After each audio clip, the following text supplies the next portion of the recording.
하나님의 일을 선포하라는 말씀을 나누겠습니다. 중국의 초나라와 한나라가 싸울 때의 일입니다. 초나라와 한나라가 싸우는데 한나라가 초나라를 당할 수가 없습니다. 이길 수가 없습니다. 그래서 이 한나라의 장량이라는 이 장수가 지혜를 냅니다. 꾀를 냅니다. 이 한나라의 장수들을 다 불러놓고 날마다 노래를 가르쳐 줍니다. 무슨 노래를 가르쳐 주느냐? 초나라의 노래를 가르쳐 줍니다. 한나라 군대인데 초나라의 노래를 가르쳐 주는 거죠. 초나라 사람들의 그 고향의 노래, 그리고 그 마음이 따뜻한 노래, 또 부모님이 생각나는 노래, 이런 노래를 이 한나라 군사들한테 계속 가르쳐 줍니다. 그리고 나중에 이제 전쟁터에다가 그 군사들을 다 보냅니다. 전쟁터에 나가서 이 한나라 군사들은 싸우기 전에 계속 이 초나라의 노래를 부릅니다. 그 초나라의 노래를 부르니까 초나라의 군사들이 그 노래를 들으면서 어떻겠습니까? 고향 생각도 나고 부모님 생각도 나고 또 친구 애인 생각도 나고 이 마음이 이제 그런 마음이 막 드는 거예요. 그러니까 그 마음이 싸울 마음이 생기겠어요? 막 죽이겠다고 하는 마음이 생기겠습니까? 마음이 여려지게 되고 눈물도 나고 그렇게 되어져서 한나라하고 초나라가 싸웠을 때 초나라가 맥도 못 치고 졌다라는 겁니다. 초나라가 맥도 못 치고 졌습니다. 그래서 초나라의 그 항우라는 장수가 이 맥도 못 치고 이 초나라가 지는 것을 보면서 뭐라고 얘기했느냐? 사면에서 초나라의 노래만 가득하구나. 그러니까 여기서도 초나라, 저기서도 초나라의 노래가 가득하니까 초나라 병사들이 그 노래 듣다가 망했다라는 거예요. 그래서 이 항우라는 장사가 술을 먹고 그 자리에서 자결해서 죽습니다. 그래서 나온 이 고사성어가 사면초가라. 모든 면에서 초나라의 노래만 나온다. 그러니까 이제 싸울 의욕도 없는 거예요. 힘도 없는 거예요. 그래서 망했다. 이렇게 나오는. 우리의 삶에 앞길도 막히고 옆길도 막히고 모든 사면이 다 어려워질 때 하는 말이 사면초가라라는 말이잖아요. 지금 이스라엘 백성들의 상황이 사면초가입니다. 지금 이스라엘 나라 사람들의 정세가 어떻게 됐느냐? 북이스라엘 사람들은 바벨론하고 친해야 된다 이야기를 하고 있고, 남유다 사람들은 애굽하고 친해야 된다 이러면서 그 안에서 막 싸우는 거예요. 우리나라하고 거의 비슷합니다, 양상이. 그래서 이 시대에 어느 나라하고 친해야지 우리가 잘 살 수 있는가, 이거 가지고 막 싸우는 거예요. 바벨론이다, 애굽이다, 이거 가지고 싸웁니다. 그런데 이것만 가지고도 모자라서 바벨론이 그 틈을 노리고서 쳐들어옵니다. 그러니까 안에서 내부 균열이 있는데 밖에서 쳐들어오니까 이스라엘이 싸울 수가 있겠어요? 없죠. 이게 사면초가예요. 이게 사면초가. 안팎으로 지금 침공을 당하는 이런 상황이 사면초가. 이때에 활동했던 선지자가 얼마나 힘들었을까요? 이때에 일했던 선지자가 얼마나 어려웠을까요? 이때 일했던 선지자가 눈물의 선지자 예레미야. 예레미야는 맨날 눈물을 흘리면서 이 사면초가와 같은 이 나라를 위하여서 메시지를 선포했던 선지자가 예레미야 선지자입니다. 그러면서도 이 예레미야가 눈물을 흘리면서도 하나님의 일을 선포하는 그 사명을 놓지 않고 하나님의 이름을 열심히 하나님의 뜻을 선포하는 선지자가 됐습니다. 첫 번째로 살펴볼 때 예레미야의 사명을 우리는 볼 수가 있습니다. 오늘 이 말씀을 이해하시려면 한 예레미야서 29장서부터 우리가 살펴봐야 되는데, 이 예레미야서 29장에 보면 예레미야에게 이스라엘이 앞으로 어떻게 될 것인가를 예언을 하십니다. 이스라엘이 이제 멸망할 거고, 그리고 이제 멸망하지만 소망이 있다, 희망이 있다, 이런 것을 말씀을 해 주십니다. 바로 29장 그 10절 말씀에 보면 한번 같이 읽으시겠습니다. 시작.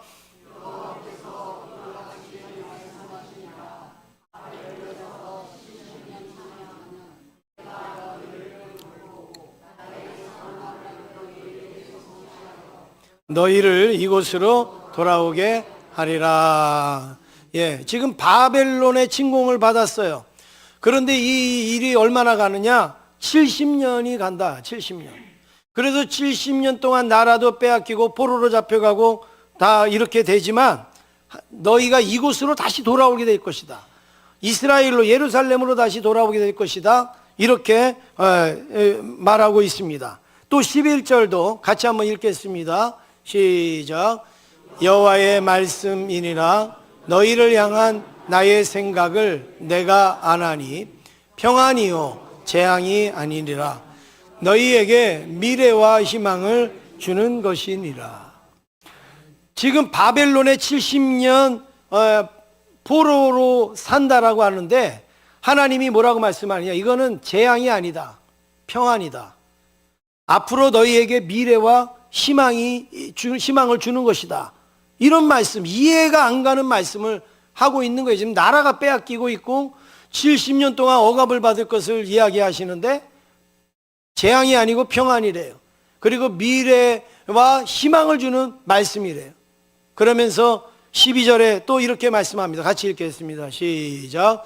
너희가 내게 부르짖으며 내게 와서 기도하면 내가 너희들의 기도를 들을 것이요. 예.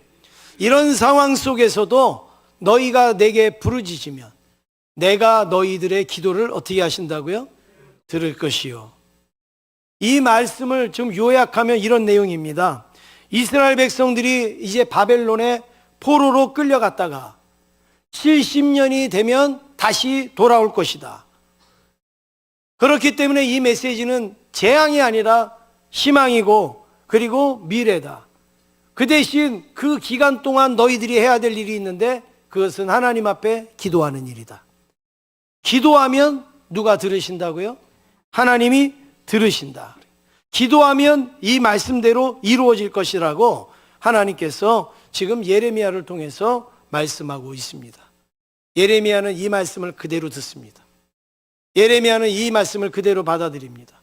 지금은 바벨론의 포로로 잡혀가지만 하나님이 돌아온다고 했지, 재앙이 아니라고 했지, 기도하면 하나님께서 다시 돌아오게 하신다고 했지, 그 말을 그대로 믿고 이 예레미야는 순종을 합니다. 여러분, 하나님에 대한 첫 번째 순종이 뭘까요? 우리가 하나님 앞에 순종한다. 여러분, 뭘 순종을 합니까? 하나님 앞에 순종을 한다. 뭐 전도하고, 선교하고, 아니면 봉사하고, 여러분 뭐가 첫 번째 순종일까요?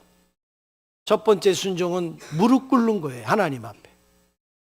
하나님 앞에 무릎 꿇고 하나님 앞에 기도하는 그때 바로 이게 첫 번째 순종인 거예요. 이 첫 번째 순종이 안 되는데 무슨 헌신이 있고 무슨 봉사가 있고 무슨 섬김이 있고 전도가 있고 선교가 있겠습니까? 하나님 앞에, 하나님의 말씀 앞에 내 머리로는 이해가 안 되고 내 상황으로는 이해가 안 돼도 하나님의 말씀에 딱 무릎 꿇고, 지금 예레미야가 너희가 기도하면 내가 들은다라고 하시는 그 말씀을 듣고 예레미야는 하나님 앞에 무릎 꿇는 순종을 보여주고 있습니다. 기도는 필요할 때만 구하는 게 아닙니다. 우리가 약은 내가 배 아플 때 배 아픈 약 먹고 다리가 아플 때 다리가 아픈 약을 먹지만, 기도는 배 아플 때 기도하고 다리 아플 때 기도하고 필요할 때 하는 게 아닙니다. 기도는 순종의 가장 적극적인 자세가 기도예요. 뭘 하더라도 내가 하나님의 말씀에 순종할 때에 제일 처음에 나오는 자세가 순종이죠. 예수님께서 그 십자가를 지시기 전에 그 십자가를 지는 일이 얼마나 어렵습니까? 그럴 때 이 예수님은 그 십자가를 지는 일을 순종을 해야 되잖아요. 그 순종을 어떻게 하셨는가를 보면 알 수 있습니다. 잡히시기 전날 밤에 겟세마네 동산에 가셔서 예수님은 기도하십니다. 아버지여, 이 잔을 옮겨 주시옵소서. 십자가를 지는 이 잔을 옮겨 주시옵소서.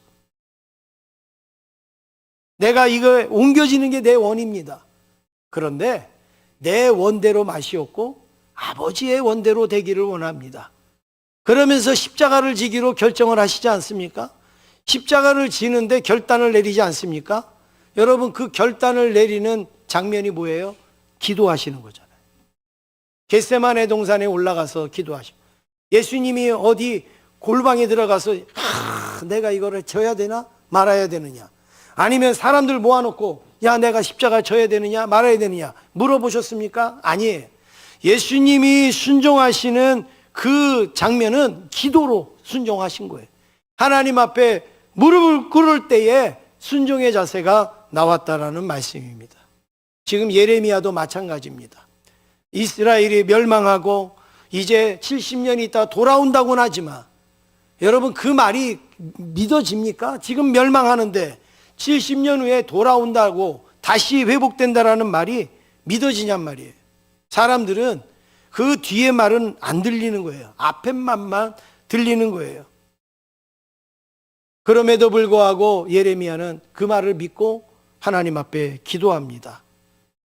그런데 이 예레미야가 활동할 때 왕이 누군가 하면 시드기야입니다. 시드기야 왕이 마지막 왕이에요. 이스라엘의 마지막 왕. 왜요?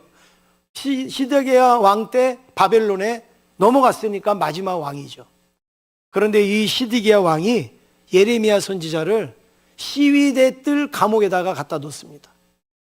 옛날에는 아주 고위 관직을 갖고 있는 사람들 집안에 감옥이 있었어요. 그 시위대 뜰 안에 있는 감옥에다가 이 예레미야를 집어 넣습니다.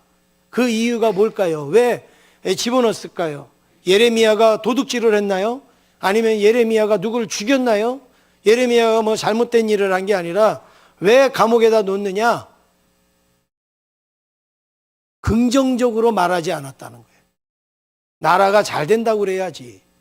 나라가 어렵지 않다고 얘기해야지. 나라가 좋다라고 이야기를 해야지. 너는 지금 바벨론에 70년 포로로 간다고 이야기를 하고 있지 않느냐? 지금 왕으로서 기분 나쁜 거예요. 왕으로서 몹시 불쾌한 거예요. 그래갖고 감옥에다가 가두라는 겁니다. 여러분, 어느 나라든 뭐 독재가 됐든 뭐 민주주의가 됐든 뭐가 됐든지 간에 있는 것 그대로가 이야기되어져야 그 나라는 행복한 나라예요. 사실 그대로가 알려져야 행복한 나라란 말이죠. 그런데 시드기야는 뭘 원하네요? 나라는 망하게 생겼는데 아무 문제 없습니다. 지금 잘 되고 있습니다. 지금 아주 순항을 하고 있습니다. 이렇게 이야기하라는 거예요, 선지자들에게. 그런데 예레미야는 그럴 수가 없었어요. 하나님이 하신 말씀이 있기 때문에. 그래서 이 나라는 곧 망합니다. 그러지만 70년 후에 하나님이 다시 돌이켜준다는데 뒤에 말은 들리질 않는 거예요. 지금 망한다라는 그 말. 우리나라 IMF 때도 그러지 않았습니까? 우리나라 아무 문제 없다고. 우리나라 경기 너무 좋다고. 아무 문제 없다고. 그런데 어떻게 됩니까? 실질적으로는 나라가 망했잖아요. 그래갖고 전부 다 금 팔아가지고 나라가 회복되지 않았습니다. 그때 금 안 팔았으면 여러분들 떼부자 됐어요. 그때 3만 원 하던 금이 지금 얼마예요? 네. 우리 전문가 얼마예요? 100만 원이요? 100만 원이요. 그러면 거의 100배잖아요, 100배. 그러니까 그때 우리 안 팔았으면 전부 떼부자 되는 건데. 그때 왜 그랬습니까? 나쁜 얘기 하지 말라는 거예요. 좋은 얘기만 하라는 거예요. 잘 된다고만 얘기하라는 거예요. 어느 시대든지 간에 그런 나라는 망합니다. 있는 거 그대로, 어려운 건 어렵다고, 잘못된 건 잘못됐다고, 힘든 거 힘들어 했는데 입을 틀어막아요. 그걸 입틀막이라 그러잖아요.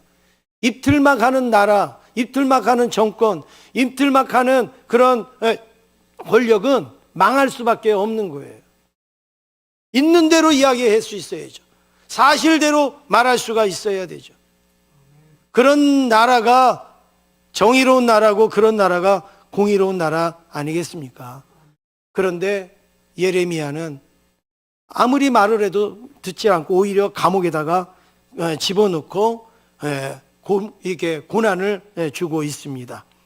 하나님의 사람은 자기의 생각을 전하는 게 아닙니다. 예레미야는 자기가 말하는 것을 전하는 게 아니라 그 시대에 지금 가장 어려운 문제, 가장 힘든 문제, 하나님이 들려주시는 그 말씀을 전했는데 이들은 전혀 듣지 않습니다. 오히려 입틀막을 하고 너 말하지 마, 너 말하면 거기다 집어넣을 거야. 그리고서 거기다 집어넣습니다. 이런 시대에 예레미야가 활동을 했으니 맨날 눈물을 흘리죠. 맨날 눈물을 흘릴 수밖에 없죠. 그렇지만 이 예레미야가 왜 이렇게 합니까? 그게 사명이기 때문에. 사명이기 때문에. 선지자는 대접받는 게 사명이 아니에요. 하나님의 말씀을 말씀대로 전하는 게 사명이니까 이 예레미야는 그 일을 한 것입니다. 두 번째는 밭을 사라 이랬어요. 밭을 사라.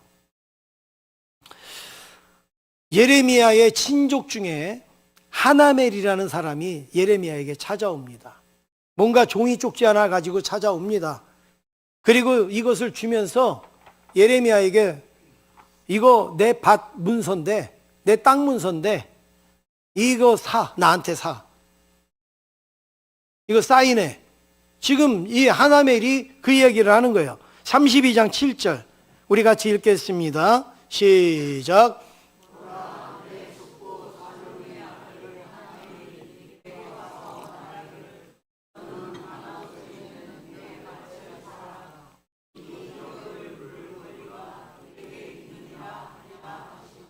네, 지금 아나돗에 있는 내 밭을 사라. 하나멜이 야 이거 밭 사, 이거 문서니까 너 가지고 나한테 돈을 줘. 지금 그렇게 예레미야에게 하고 있는 거예요. 감옥에 갇혀 있는 예레미야에게 와서 위로하거나 격려하거나 그게 아니라 오히려 밭을 사라는 거예요. 왜 사라 그럴까요? 왜 사라 그럴까? 땅값 오르니까 사라 그러는 걸까요? 이제 망한 다음에 우리나라 망하면 땅이 필요해요? 안 필요해요? 안 필요해요. 그러면 차라리 돈이 낫죠? 그러니까 망한다고 하니까 예레미야는 분명히 망했지만 다시 돌아온다라고 이야기를 했잖아요. 근데 사람들은 망하는 것만 듣는다고요. 그러니까 너 이 땅 사 나한테. 그리고 네가 망한다 그랬으니까 네가 책임져. 이거 사. 그렇게 이 예레미야에게 땅을 사라고 와서 이야기를 합니다. 왜 예레미야가 그걸 사야 됩니까? 네가 말했으니까. 너는 망하지 않는다며. 망했다가도 다시 돌아온다며. 그러니까 너는 이 땅 필요하잖아. 이거 사. 자기는 망하니까 땅 팔아서 본전 챙기고, 예레미야는 네가 말한 거니까 네가 책임지라고 하면서 그 땅을 사라고, 밭을 사라고 막 이야기를 합니다. 어떻게 보면 억지기도 하고, 어떻게 보면 공갈이기도 하고, 어떻게 보면 협박이기도 하지 않습니까? 그때 예레미야가 어떻게 했을까요? 32장 9절 말씀에 예레미야의 모습이 나옵니다. 시작. 내 숙부의 아들 하나멜의 아나돗에 있는 밭을 사는데 은 17세겔을 달아주고. 오늘 예레미야는 그 밭을 삽니다. 그 하나멜이 와서 조롱하면서 비웃으면서 그 이야기하는 그 밭을 진짜 돈을 주고 삽니다. 은 17세겔을 달아주고 예레미야가 삽니다. 지금 나라가 망하게 됐는데 이거 사고 팔고 할 그런 시점입니까? 아니잖아요. 회개해야 되고 기도해야 되는 이때에 이 하나멜이라는 이 친족, 자기의 친족이 와갖고 이 예레미야를 조롱하면서 밭을 사라고 하니까 예레미야가 뭐 두말하지도 않고 그 밭을 삽니다. 왜냐하면 예레미야는 하나님의 말씀을 신뢰했기 때문에. 만약에 여러분 지금 금값이 100만 원이라는 거 알았으면 IMF 때 여러분 금 팔았을까요? 안 팔았을까요? 안 팔았겠죠. 이것만 참으면 나중에 100만 원 돼. 이것만 참으면. 근데 예레미야는 지금 하나님의 말씀을 신뢰한 거예요. 하나님이 회복시켜 주시겠다, 돌이켜 주시겠다고 그렇게 하신 말씀을 믿은 거예요. 그러니까 억울한 것 같기도 하고 그리고 속상하기도 하지만 그 하나멜에게서 그 땅을 예레미야가 삽니다. 하나멜은 친족이지만 그 예레미야한테 하는 걸 보면 여러분 그게 얼마나 잔인합니까? 감옥에 갇혀 있는 예레미야에게. 그러니까 하나멜인지 카라멜인지 구분이 안 가는 그 행동을 지금 하고 있지 않습니까? 32장 8절에 맨 마지막에 보니까 예레미야가 왜 그 땅을 샀을까? 예레미야가 왜 그 필요 없는 땅을 샀을까? 자기한테 필요 없잖아요. 그런데도 그 땅을 왜 샀을까요? 이 8장 맨 뒤에 보면 이런 말이 있습니다. 이렇게 말합니다. 내가 이것이 여호와의 말씀인 줄 알았으므로. 하나멜이 와서 조롱하고 이야기하고 하지만 그게 하나멜이 말이 아니라는 거예요. 하나님이 하시는 말씀이다. 하나님이 나에게 보여주라고 하시는 말씀이다. 하나님이 내가 하나님의 말씀을 믿는다라는 것을 보여주라는 말씀이다. 이렇게 예레미야가 듣고 그 밭을 샀다라는 거예요. 하나멜의 이야기가 공감이 되어져서 하나멜의 이야기가 뭐 무서워서 아니라 이 모든 것이 그게 하나님의 메시지고 말씀이라는 것을 이 예레미야가 깨달았다라는 거예요. 그래서 하나님의 말씀이니까 샀다. 이게 지금 예레미야의 이유입니다. 예레미야는 하나님의 말씀을 자기 편리한 대로 듣지 않은 겁니다. 땅을 하나멜이 사라고 했지만 예레미야는 그 하나멜의 말을 마치 누구의 말처럼요? 하나님의 말처럼 듣고 그리고 믿고 끝까지 그것을 붙들은 것이죠. 이제 하나님은 예레미야에게 이스라엘의 멸망을 예고하시고 그러면서도 이스라엘의 희망도 말씀을 하십니다. 예레미야는 이걸 다 믿은 거예요. 멸망도 믿었지만 희망도 믿은 것이죠. 오늘 저와 여러분도 하나님의 음성에 귀 기울일 수 있기를 간절히 원합니다. 사람이 이야기하지만 그 사람을 통해서 하나님이 뭐라고 말씀하시는가를 들을 줄 알아야 되는 거예요. 그 사람을 통해서 하나님이 나에게 주시는 메시지가 뭔가를 우리는 알아야 되는 거예요. 그냥 기분 나쁘다, 듣기 싫다, 뭐 이렇게만 우리가 듣는 게 아니라 저 메시지에 하나님이 주시는 메시지는 뭘까? 저 말 속에 하나님이 나에게 주시는 말씀은 뭘까? 이거를 밝혀내는 사람이 그의 깨어있는 신앙의 모습 아니겠습니까? 하나멜은 자기가 손해볼까 봐 자기 땅을 팝니다. 나라가 망하면 내 땅 손해볼까 봐 땅을 팝니다. 그러나 예레미야는 당장에 손해볼 줄은 알면서도 그 땅을 삽니다.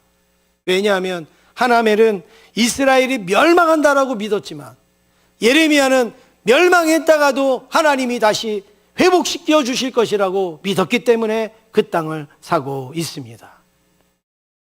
하나님께서 시키시는 일에는 분명한 약속이 있고 보증이 있습니다. 예레미야는 지금 당장 눈에 보이지 않을지라도 하나님의 약속의 말씀이 반드시 이루어질 것이라는 것을 믿고 남들이 볼 때 야, 저 바보 저 땅을 산대, 지금 바벨론이 침공해서 망하게 됐는데 저 밭을 산대, 사람들은 그렇게 손가락질할지 몰라도 이 예레미야는 그 밭을 삽니다. 왜요? 사람의 말에 귀 기울이는 게 아니라 하나님의 말씀을 믿었기 때문에 그렇습니다. 마지막으로 세 번째, 하나님을 하나님으로 대접하라. 제가 오늘 말씀을 쭉 준비하면서 이런 마음이 드는 거예요. 우리는 하나님을 하나님으로 대접하지 않는 일들이 많다. 하나님으로 대접한다고 하는데 실상으로는 하나님을 하나님으로 대접하지 않다. 예를 들어서 여러분 여기 별 4개 붙은 이 대장을 2등병 취급하면 얼마나 기분 나쁘겠어요. 그렇겠죠? 네. 아주 저 호텔 호텔 셰프를 어디 분식점 아줌마 같이 대접하면 얼마나 기분이 나쁘겠어요. 올림픽 금메달리스트를 동네 체육인처럼 대접하면 얼마나 기분이 나쁘겠어요. 우리 하나님 전지전능하신 하나님이신데 우리의 하나님께서는 이루지 못하실 일이 없는 하나님이신데 우리가 그 하나님을 함부로 대하고 함부로 생각하면 하나님께서 얼마나 언짢으시겠냐 말이에요. 그런데 우리가 그런 모습을 가질 때가 많겠구나. 겉으로는 우리의 모습으로는 예쁘게 포장된 신앙, 예쁘게 포장해 놓으면 여러분 그게 얼마나 이뻐요. 선물을 주는데 아주 예쁘게 포장된 우리의 신앙이 막 말로는 하나님 찬양합니다, 막 아름답게 막 이렇게 하는데 그 안에는 막 불평이 있어요. 그 안에는 막 불만이 있어요. 그러면 예쁘게 포장했다고 그 포장된 신앙을 하나님께서 기쁘시게 여기겠냔 말이에요. 야, 너는 나를 우습게 생각하는구나. 사람들 앞에서는 예쁘게 포장해서 이야기를 하면서 너는 네 마음에는 불신이 있고 불평이 있고 내가 하고 싶은 대로 하고 그렇게 하는데 그 하나님을 우습게 여기는 거죠. 때로는 여러분 우리에게 의심이 있을 때 의심을 그대로 가지고도 하나님 앞에 나갈 수 있어야 되는 거예요. 내가 불만이 있을 때 그 불만을 가지고도 하나님 앞에 나갈 수 있어야 되는 거예요. 하나님이 나에게 감사를 주시면 그 감사를 가지고 나갈 수도 있고 은혜를 주시면 은혜를 가지고 나갈 수 있어야 돼요. 있는 것 그대로 하나님 앞에 나가야 된단 말이에요. 예쁘게 포장하는 게 중요한 게 아니에요. 아름답게 만드는 게 중요한 게 아니라 내 모습 그대로, 내 생각 그대로, 내 마음 그대로 하나님 앞에 들고 나가는 신앙은 하나님이 그거를 기뻐하신단 말이죠. 그런데 내 마음을 다 감추고 예쁘게 포장해서 하나님 이거 보세요. 하나님 내가 하나님을 잘 믿죠? 잘 섬기죠? 돌아가서는 뭐예요? 사람들한테 불평, 불만 막 이런 거 하면서 하나님 앞에는 그렇게 포장을 하면 하나님께서 얼마나 불쾌하게 여기시겠냔 말이에요. 하나님 앞에 그대로 가져가는 자세를 좋은 자세라고 말할 수 있는데 바로 그 하나님 앞에 그대로 가져가는 게 뭐냐면 기도입니다. 기도는 하나님 앞에 우리의 마음을 토해내는 거예요. 토해내는 거예요. 내가 뭘 먹었는지 토해내면 다 나오잖아요. 내 마음에 내 심령에 뭐가 있는지 하나님 앞에 기도할 때 그게 그대로 나와야지 그게 좋은 기도라는 말이에요. 거룩하신 하나님, 예쁜 수사어를 써갖고 내 속에서는 부글부글 썩고 있는데 내가 그렇게 기도한다고 하나님이 그건 좋은 기도라고, 사람은 좋은 기도라고 들을 수 있어요. 사람은 잘하는 기도라고 들을 수 있어요. 근데 하나님은 너는 정직한 기도가 아니야, 너는 바른 기도가 아니야, 하나님께서 그렇게 말씀하지 않겠습니까? 예레미야 32장 44절에 보니까 이렇게 말씀합니다. 이는 내가 그들의 포로를 돌아오게 함이니라. 그 포로를 누가 돌아오게 하신다고요? 하나님이 돌아오게 하신다. 예레미야는 바로 그걸 믿은 거예요. 하나님이 돌아오게 하신다. 하나님이 돌아오게. 우리는 힘이 없어요. 이스라엘 백성들은 돌아올 수 있는 능력이 없어요. 그런데 누가 하신다고요? 하나님이 하신다. 그러니까 너희들은 돌아올 때까지 뭐 하고 있으라고요? 기도하고 있으라고 하나님이 말씀을 하지 않습니까? 그래서 하나멜에게 땅을 산 예레미야에게 사람들은 손가락질을 합니다. 멍청이, 바보. 저 하나멜이 지금 자기 손해보지 않으려고 땅 사라고 그랬는데 그것도 모르고 은을 주고서 땅을 사? 아이고 저런 바보. 그런데 예레미야는 그 땅을 사고 하나님 앞에 기도합니다. 왜냐하면 사람들이 가망 없다고 하지만 하나님께서 돌아오게 하신다고 그랬으니까. 하나님께서 포로를 돌아오게 하신다라는 그 말씀을 믿고 예레미야는 그 밭을 사고 기도하는 겁니다. 여러분, 이게 뭐예요? 선포예요, 선포. 내게 고난이 있어요. 그런데 고난이 있는데도 불구하고 내가 믿음으로 하나님 앞에 기도를 해요. 그러면 그 기도하는 모습을 사람들이 보면서 뭘 생각해요? 야, 정말 이 하나님은 놀라우신 분이구나. 하나님은 위대하신 분이구나를 느끼지 않겠습니까? 저 고난 속에서 어떻게 저렇게 기도를 할까? 저 어려움 속에서 어떻게 저렇게 기도를 할까? 나도 저렇게 어려울 때 기도해야지. 여러분, 이렇게 느껴지지 않습니까? 바로 예레미야는 이걸 보여주고 있는 거예요. 지금 자기는 시위대 뜰 안에 감옥에 갇혀 있어요. 아무것도 할 수 없어요. 그런데 와갖고 땅도 사라고 그래요. 근데 그것도 사요. 그런데 예레미야는 눈 하나 깜짝하지 않고 엎드려서 하나님 앞에 그 말씀을 믿고 기도를 합니다. 이거는 사람들한테 뭐예요? 살아계신 하나님을 선포하는 일이에요. 살아계신 하나님을 증거하는 일이에요. 여러분, 하나님을 믿으십시오. 여러분, 하나님을 신뢰하십시오. 100마디 1000마디 해도 자기가 그렇게 기도하지 못하면 무슨 소용이 있겠어요?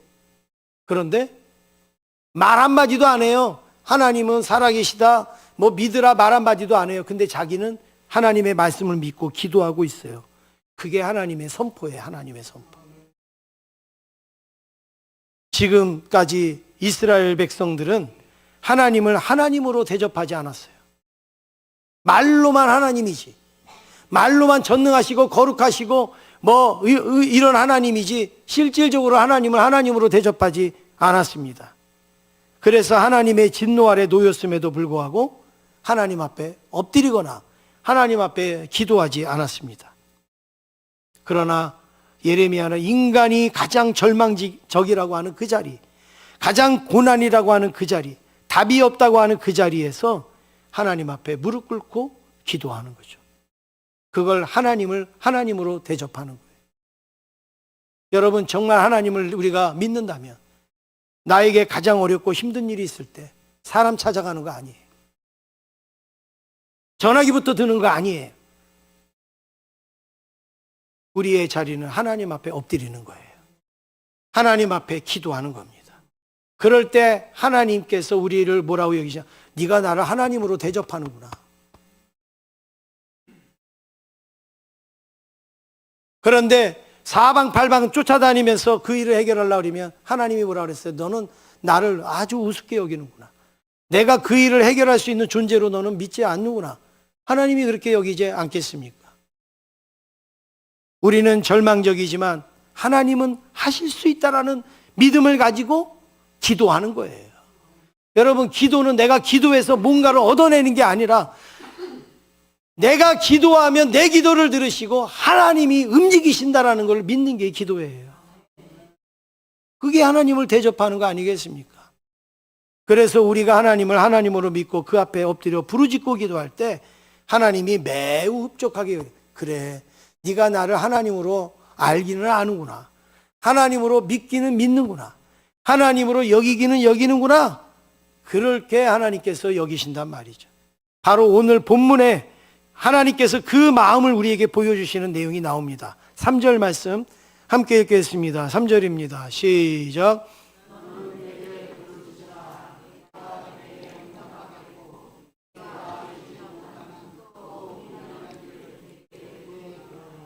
예, 하나님이 예레미야에게 뭐라고 말씀합니까? 너는 내게 부르짖으라. 그러면 내가 응답하겠고 네가 알지 못하는 크고 은밀한 비밀을 뭐 하신다고요? 보여주시겠다. 네.